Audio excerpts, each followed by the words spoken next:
Et bonjour à tous et bienvenue sur la chaîne de l'Examen Crypto. Nous sommes le mardi 29 avril 2025, il est actuellement 8 heures. On va faire le point bien sûr sur les news, on va regarder le calendrier macroéconomique, on va regarder aussi bien évidemment les news, les altcoins, bref que du lourd. On s'installe confortablement et on démarre cette vidéo avec le virtual qui continue de pousser. Il pousse très très fort en l'espace d'une semaine, plus 160%, pépite du club Lexa Rocket les amis. On va regarder effectivement ce qui se passe sur les altcoins. Allez, on démarre avec le calendrier macroéconomique. Donc là, la semaine commence aujourd'hui en réalité du côté du calendrier. Regardez, lundi on n'avait rien, mais aujourd'hui on commence à avoir la confiance des consommateurs, donc la fameuse conférence board.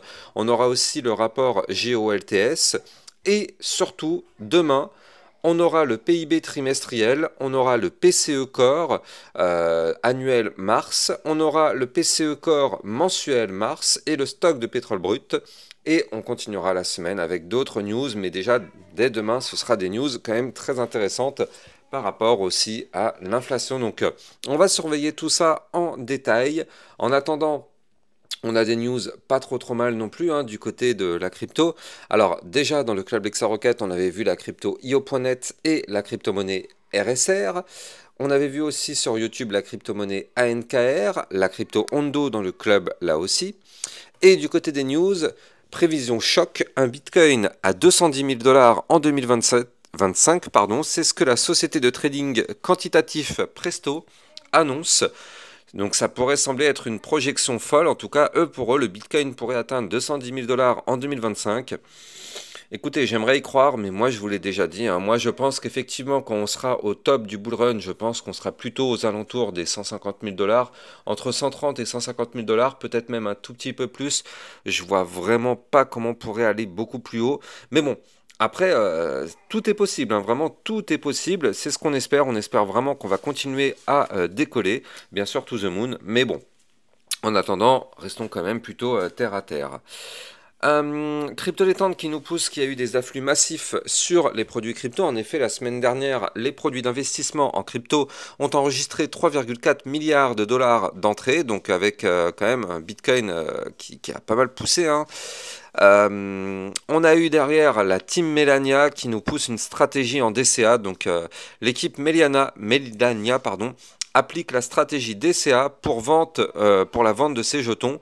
1,18 Melania, donc l'équivalent de 632 000 dollars vendus contre du Solana il y a 2 jours, et 2,01 millions de jetons, donc 938 000 dollars vendus, donc ça fait quand même pas mal.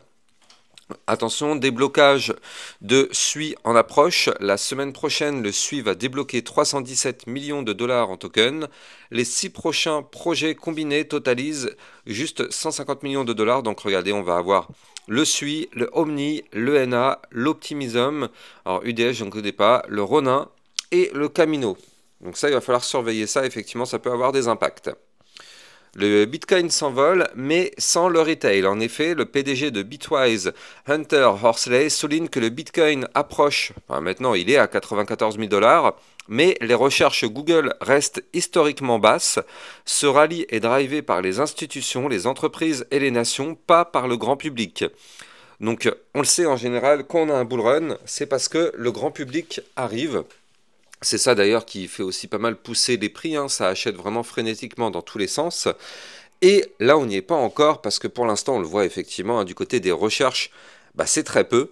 Et en général, plus on arrive dans des recherches poussées sur Google, plus effectivement on est proche d'un bull run. Donc là, pour l'instant, c'est pas le cas. Ça aussi, c'est quand même un indicateur intéressant avec le Fear and Greed Index. Vous le savez, ce sont des indicateurs quand même qui sont intéressants à surveiller. Alors bien sûr, c'est pas l'indicateur phare qui nous affirme qu'on est en bull run ou pas, mais quand même c'est un indicateur assez important. Ça n'a pas loupé. Michael Saylor en action hier, stratégie a acheté 15 355 bitcoins pour l'équivalent de 1,42 milliard de dollars. Je sais pas si vous vous rendez compte, mais c'est juste un truc de fou. Donc maintenant, en termes de réserve, ils en sont à 553 555 bitcoins. Alors moi, ce que je disais, c'est que c'est quand même lunaire comme mouvement, hein. En un jour, ils achètent autant. Nous, franchement, si on arrive à investir 50 euros, 100 euros par mois sur du bitcoin, déjà, ce serait un miracle. Eux, c'est vraiment, mais un level de dingue. Franchement, c'est fou. Quand on sait que juste derrière, en termes de réserve, les autres entreprises qui font des réserves en Bitcoin en sont à 40, 50 000 Bitcoin. Eux, ils en sont à 550 000 quand même. C'est fou la différence. Tether derrière le dollar AUXT, enfin l'or en fait, ils viennent d'acheter de l'or.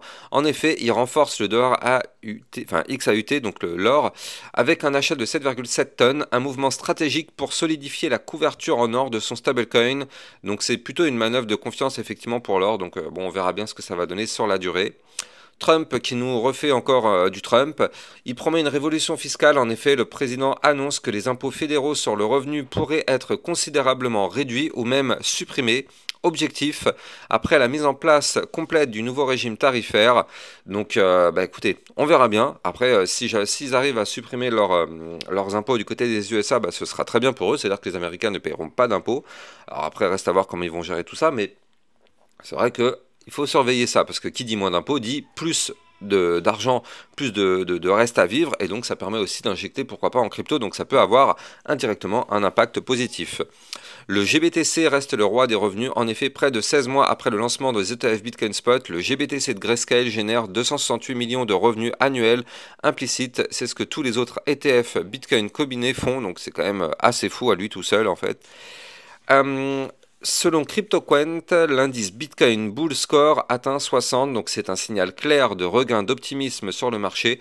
La demande en liquidité Bitcoin et stablecoin repart à la hausse, donc affaire à surveiller, mais tout ça, ça sent très très bon. Et je rappelle que si vous aussi vous voulez rejoindre la communauté, vous pouvez rejoindre mon Discord officiel. Vous avez le lien en description de vidéo pour venir poser des questions, vous entraider.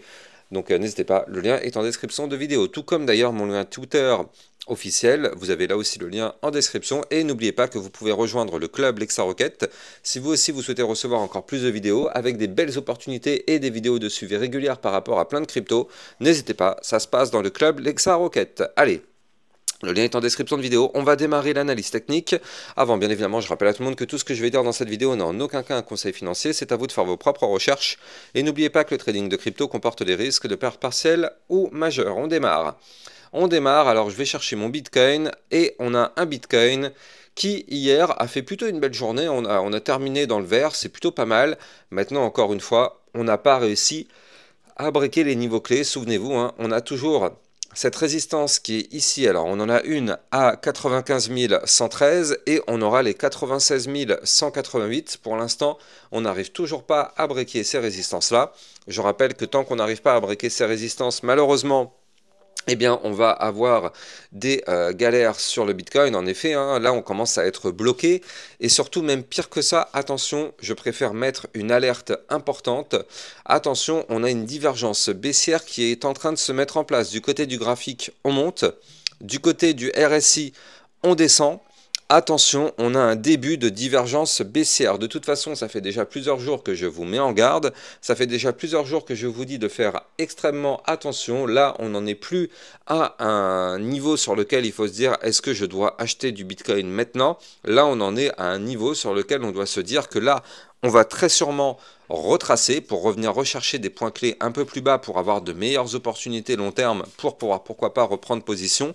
Mais là, attention, on risque d'avoir le retracement qui arrive, il est en cours de préparation, on le sait, ça va arriver, donc nous ne sommes pas naïfs, et là effectivement, du côté du RSI, on commence à voir effectivement une divergence baissière, en plus de ça, divergence baissière qui commence à se former depuis qu'on a touché la zone de retracement, bizarrement, donc franchement, tous les indicateurs là commencent à nous dire que on pourrait avoir un petit retracement. Alors, encore une fois, ce serait pas méchant. Moi, je pense vraiment que si on a ce retracement, eh bien, ce serait plutôt positif pour la suite. Effectivement, on peut très bien retourner rechercher les 93 477, les 92 500.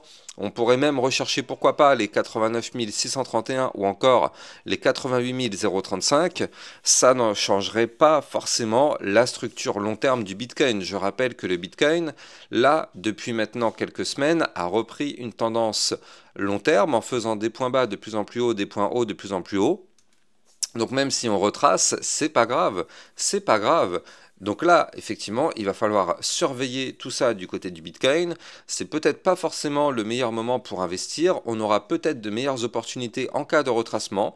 Donc, en tout cas, là, ce qui est sûr, c'est qu'avec un RSI à 70, investir maintenant, ce serait pas forcément la meilleure idée, hein. C'est ce que j'arrête pas de dire depuis maintenant plusieurs semaines.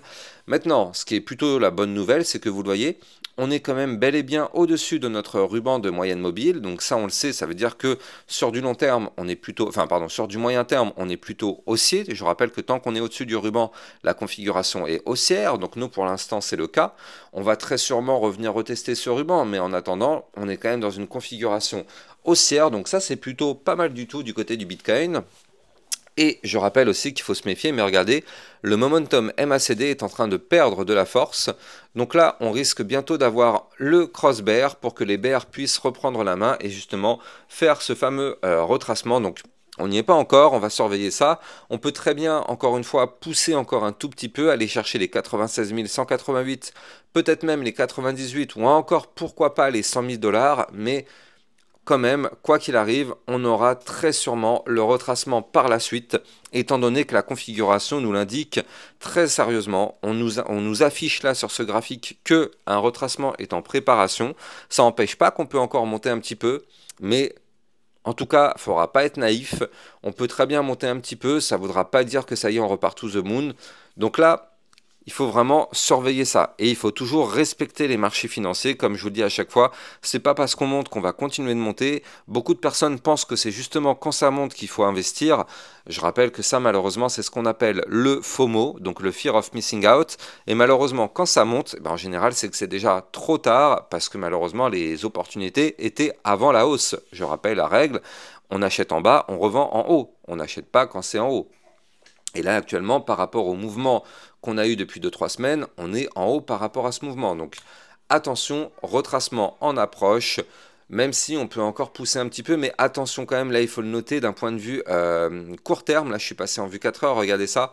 On a ce pattern en range actuellement, et on est vraiment sur des bandes de Bollinger ultra compressées. Donc là, vous le savez, ça veut dire qu'il y a un mouvement volatile qui est en cours de préparation, et on le sait, hein, de toute façon, on est dans un range. Si on casse le range par le haut, bien sûr, c'est ce que je vous expliquais tout à l'heure, on peut très bien aller chercher les 98 000 $, peut-être même les 100 000 $. Ça, du coup, ce serait effectivement des targets potentiels à venir chercher en cassure du range par le haut, et mine de rien, on n'est pas très très loin de ce haut de range, hein, donc il y a quand même un espoir de le péter. Par contre, restons extrêmement prudents parce que si on casse ces bandes de Bollinger par le bas, ce serait pour aller rechercher le bas du range à 92 110 $. Et si on casse ce range par le bas, aïe aïe aïe, ça pourrait faire très très mal parce qu'avec la volatilité qu'on pourrait retrouver sur la cassure, on pourrait bien sûr aller rechercher les niveaux clés dont je vous parlais tout à l'heure. Donc effectivement, prudence, vraiment prudence du côté du Bitcoin. Maintenant quand même, on est plutôt vers le haut du range, donc on a peut-être un petit espoir de pousser par le haut, donc je me mets quand même une petite alerte comme vous pouvez le voir. Comme ça, si jamais on break par le haut, je serai prévenu, mais là quand même si on peut pousser, moi personnellement, je me méfie très sérieusement de ce mouvement qui pourrait avoir lieu. Vraiment, il faut vraiment être extrêmement prudent. Maintenant, est-ce que sur du long terme c'est grave? Non. Au pire des cas, même si on retrace, c'est pas grave, c'est vraiment pas grave. Parce que sur du long terme, quand on regarde ce que nous fait le Bitcoin, sur du long terme, on est quand même sur des structures méga bullish. Et on est même tout proche de breaker le dernier point haut pour continuer la vague haussière et aller former un nouvel ATH. On n'en est vraiment pas loin du tout. Et ce serait pas surprenant de faire un nouvel ATH, peut-être dans les prochaines semaines. Si on break justement notre dernier plus haut, on fera bien évidemment un nouvel ATH. Maintenant, ce nouvel ATH, ça passera peut-être par une phase de retracement, celle dont je vous parle depuis tout à l'heure.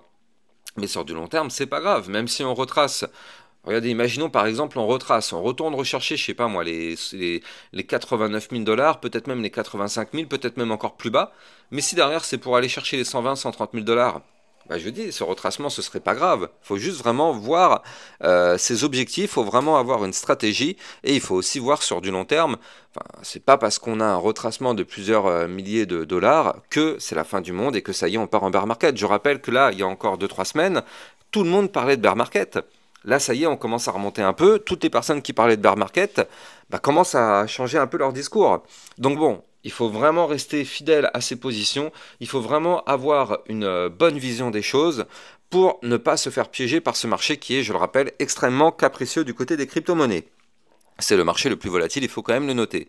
Bref, on va regarder ce qui se passe du côté des altcoins, et qui dit altcoin dit Ethereum en priorité.